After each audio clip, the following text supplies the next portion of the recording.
ओडिशा तथा देश विदेश विषय रे खबर जानिबा पई आम चैनल को सब्सक्राइब करंतु एवं बेल आइकन उपरे क्लिक करंतु। जेएनयू रे मुखापिंदा दुर्बृत्तंक आक्रमण 50 आहत।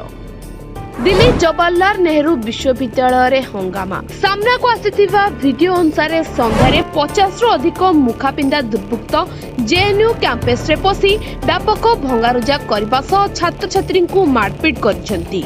आक्रमण में बहु संख्यक छात्र छात्री और अध्यापक आहत होइछंती।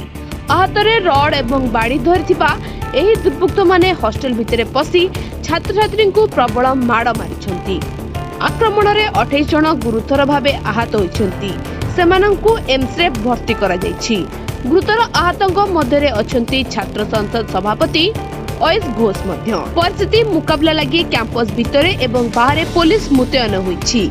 जवाहरलाल नेहरू विश्वविद्यालय परिसर में रक्तपात को नहीं दुई छात्र गोष्ठी परस्पर को दोष देइछंती। एबीवीपी छात्र छात्री माने सेमिस्टर परीक्षा को समर्थन करुथिबारु वामपंथी छात्र छात्री माने प्रथमे आक्रमण करथिले।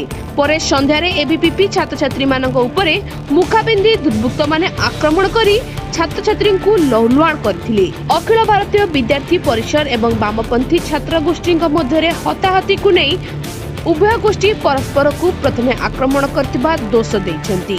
एही घटना रे दिल्ली पुलिस पक्षरु जेएनयू समस्त फाटक एवं रास्ता बंद कर दिया जायछि। एपरिकी गणमाध्यम को मध्य भीतर को छड़ा जाउ नाही। सेपटे हॉस्टेल रो भंगारुजा किछि फोटो एवं मारपीट रो विजुअल एबे सोशल मीडिया रे घुरी बुलुछि। एबीवीपी पक्षरु अभियोग अणाଯାଇଛି जे वामपंथी छात्र गोष्ठी आक्रमण रे 25 जन एबीवीपी कर्मी आहत होइछंती। एथिरे आईएसआई एसएफआई एवं डीएएफ आदि संगठन सदस्य संश्लिष्ट थिबा एबीवीपी पक्षरु कुहा जायछि। वामपंथी छात्र माने हॉस्टेल पसी भंगारुजा करुथिबा से कहिसंती।